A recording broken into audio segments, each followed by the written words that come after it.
Welcome back to Grimverse History, where we uncover the strange and forgotten sides of history. Tonight, we step back into the winter shadows of Victorian London. Let's walk through the snow-filled streets of 1890, enter the Pembroke House where memory lingers like candle smoke, and uncover the eerie traditions Victorians believed could guide lost souls, protect their homes, and pull the past into the present. Victorians didn't celebrate Christmas the way we imagine. They believed Christmas Eve was the one night the dead returned home. Every wreath was a shield, not a decoration. Every candle was lit to keep spirits from entering the house. And their favorite holiday tradition, telling ghost stories until the fire almost died. The Christmas we see as joyful and holy was, to them, the most haunted night of the year. So what were they so afraid of? You step into the heavy London fog, boots sinking softly into fresh snow. You push open the wooden door of the Pembroke House. Warmth brushes your cheeks, and the air smells of pine, ember, and something older, like memories stirring awake. Take a deep breath. Let the noise of your day soften. You're safe here, wrapped in the quiet glow of history. And if you enjoy drifting into forgotten worlds like this, feel free to gently tap the like button, subscribe, and let these stories follow you into the night. Now, dim the lights, slow your breath. Let the hum of your room melt into the background. Allow the past to settle around you like falling snow. It's Christmas Eve, London, 1890. A night when the snow falls too quietly, as if the city is holding its breath. The gas lamps outside flicker against the fog, and every shadow seems to lean just a little closer than it should. Inside the Pembroke House, the candles tremble on their wicks, their light stretching long across the wooden floorboards, as if reaching for something unseen. The house that glows against the fog. London in the winter of 1890 has a particular way of settling into your bones.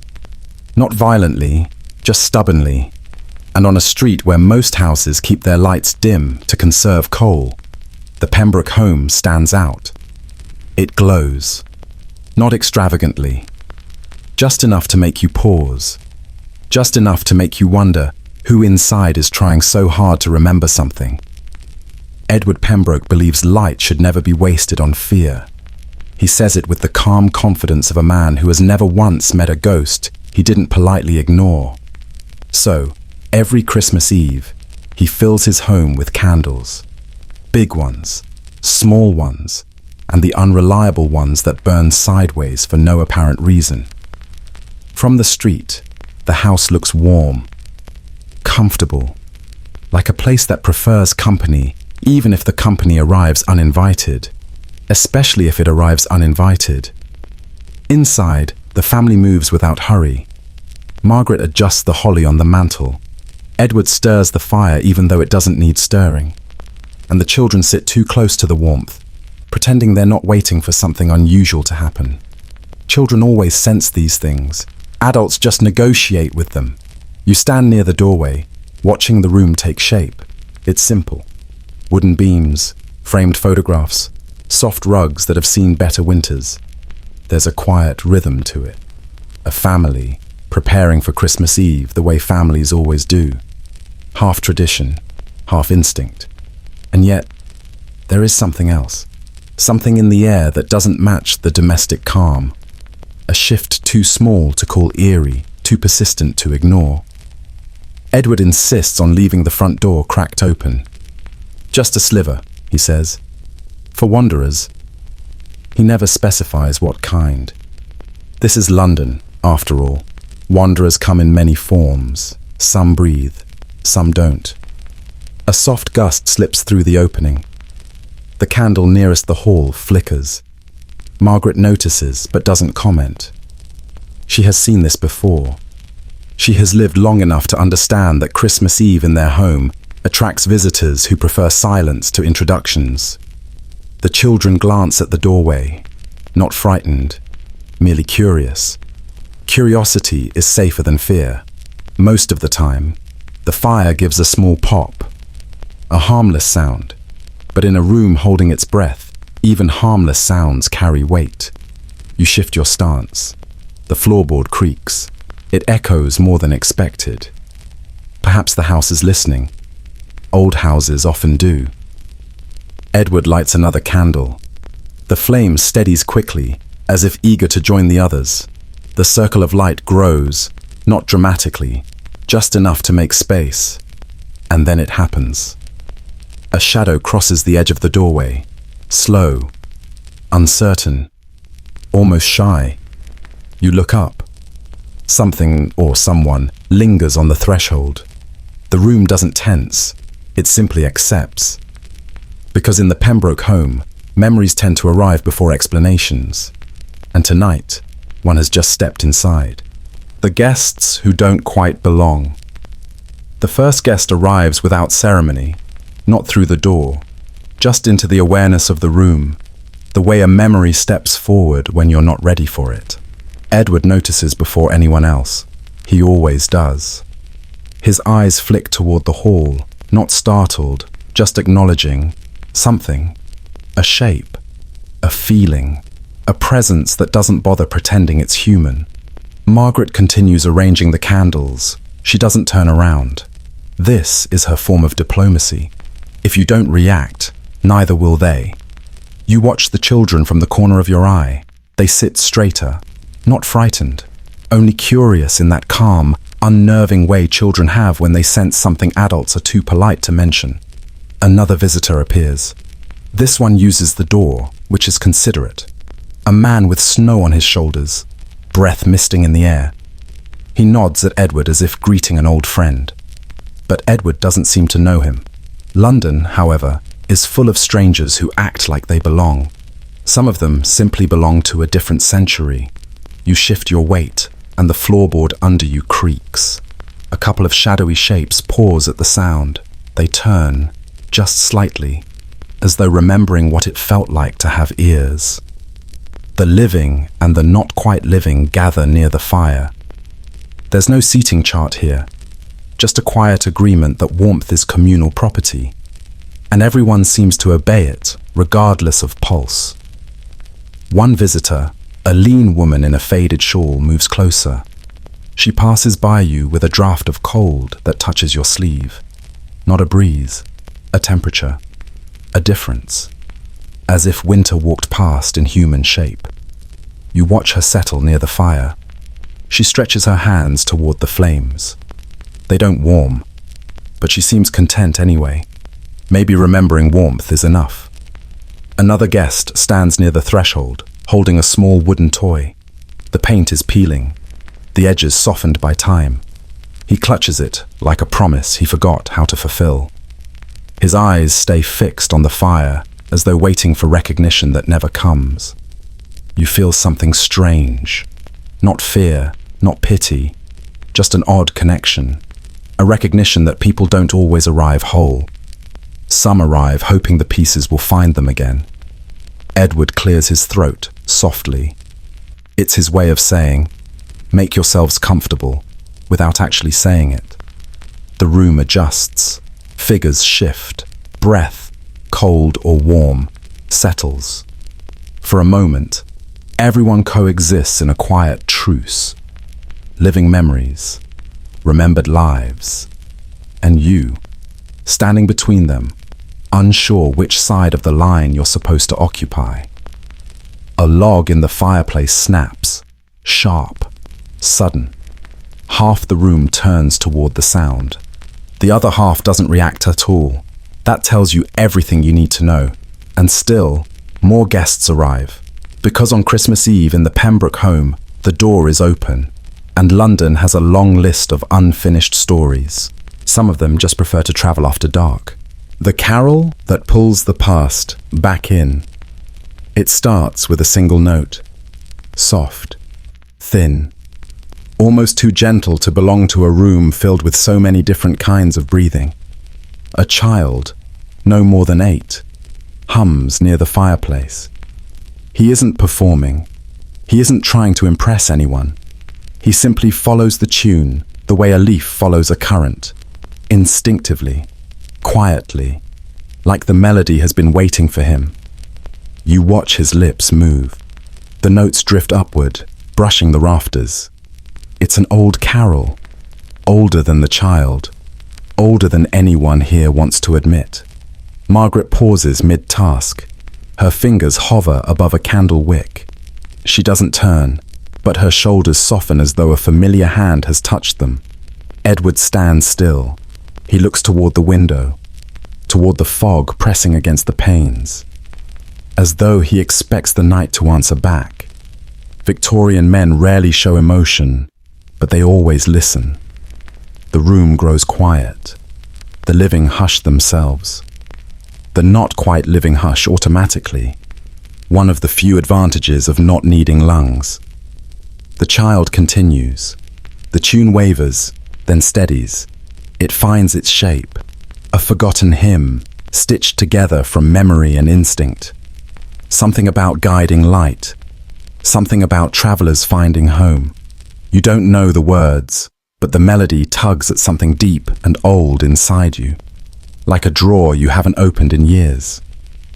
A woman near the corner, the one with the faded shawl, lifts her head.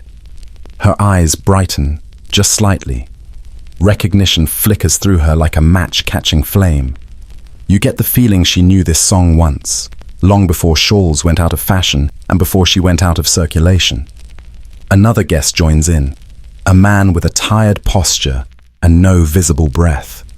His voice is low, thin, the sound of a memory remembering itself. Then another voice, then another. The living and the lost weave their tones together, some melodic, some broken, all sincere. It's not a performance.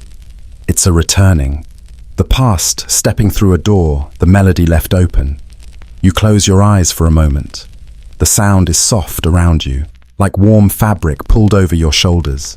And for the first time tonight, you feel less like an observer and more like someone the house expected. Outside, the fog stirs, not in alarm, in acknowledgement, as if something in it responds to the song. A shape forms, then another, shadowy outlines moving slowly through the snow toward the Pembroke door. Not threatening, just curious. Curiosity is contagious, even across worlds. The carol swells gently. Voices overlap. Old and young, steady and trembling. Alive and almost. The house glows warmer. The walls seem to lean in. The fire burns higher, not from oxygen, but from recognition. And then the final note fades. It hangs in the air, reluctant to leave. Then it does, quietly, like everything else tonight. More silhouettes now stand outside the door, more memories with unfinished business. And the Pembroke house, faithful as ever, makes room. After all, songs tend to bring back whoever still remembers them. The scents, the light, and the quiet ritual of warmth. Margaret begins the next ritual the way she always does. Without announcement, without hurry, without asking whether anyone in the room is technically alive enough to appreciate it. She brings out the tray of herbs. Rosemary, thyme, cinnamon sticks that look too stubborn to burn, cloves that smell like every grandmother's kitchen and every childhood winter combined. You watch her crush a sprig of rosemary between her fingers. The scent rises immediately, sharp, clean, alive in a way some guests here are not. She places the herbs near the fire, not in the flames, just close enough for the heat to coax their fragrance outward. Slowly, patiently, as if scent itself understands timing. The air warms. You smell pine first, then cinnamon, then that deep, old sweetness cloves bring when they think no one is paying attention. Margaret doesn't speak, but the room responds. Some guests shift closer, some drift back. You can't tell if they're adjusting for comfort or instinct. Ghosts probably don't debate interior scent profiles. Edward lights another candle. The flame steadies quickly, as if relieved to be included. The candles in this house behave better than most children. Most adults too. You feel the air change. It thickens slightly. Not heavy, just warmer. Like someone laid a wool blanket across the room. The children receive small bundles of herbs tied with ribbon. They clutch them quietly, as if holding a promise or a map. Children always understand symbolism faster than adults. They just don't brag about it. One of the shadowy guests reaches toward a candle. Her fingers hover just above the light. The flame bends toward her, soft as a greeting.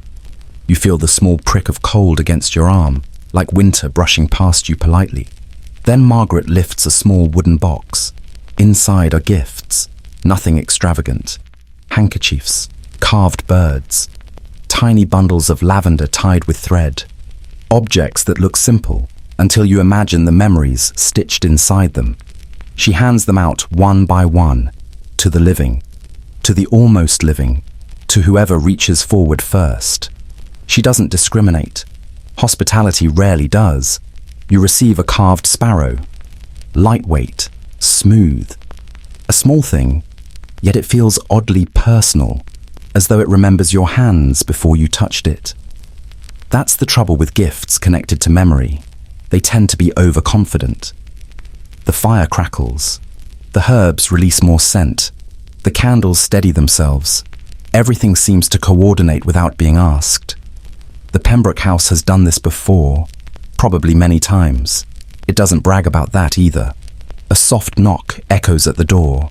Or maybe it isn't a knock. Maybe it's just the cold asking to come inside again. Either way, someone new is waiting. And the ritual of warmth, quiet, gentle, and oddly efficient, has just made room for one more story. The stories, the lantern light, and the city leaning closer. The room settles into a new rhythm, the kind that appears only when everyone, for a brief moment, forgets which world they're supposed to belong to. It happens quietly. Most important things do.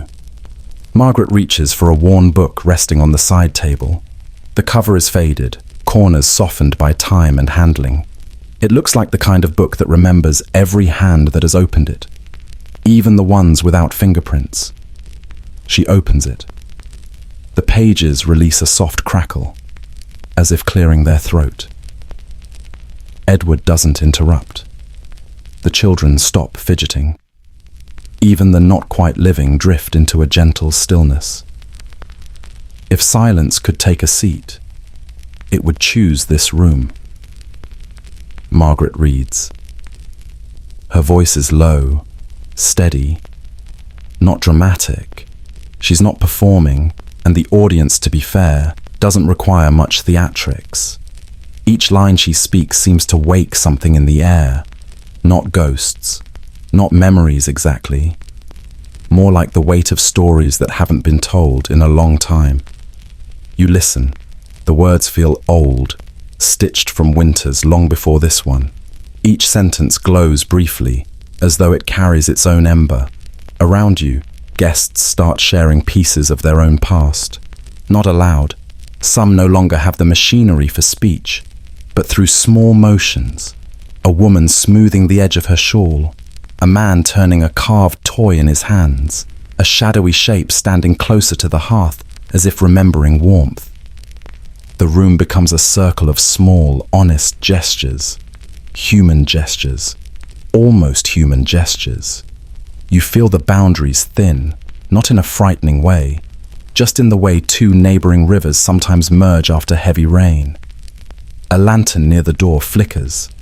Its glow stretches outward, spilling into the hallway, then out onto the snow-covered street.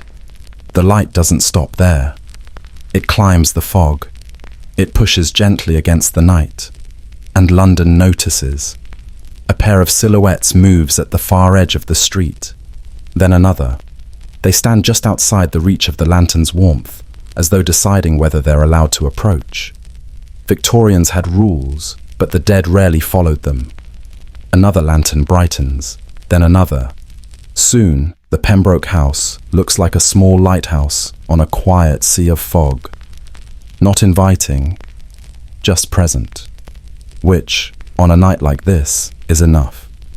You watch the shapes in the street shift a little closer. Not rushing, not looming, just approaching in the slow, deliberate way memories tend to walk when they're almost home. Inside, Margaret closes the book softly. The room doesn't move for a few seconds, as if giving the words time to settle. Someone at the hearth exhales. You're not entirely sure who or what. The line between categories has been flexible all evening. The lantern light widens again, London leans closer, and the Pembroke house, steady, glowing, patient, waits for the final visitor of the night. The night that gathers every soul back home. The room has grown warmer, not by temperature, but by presence. A quiet kind of fullness settles over the Pembroke house, the way snow settles on rooftops.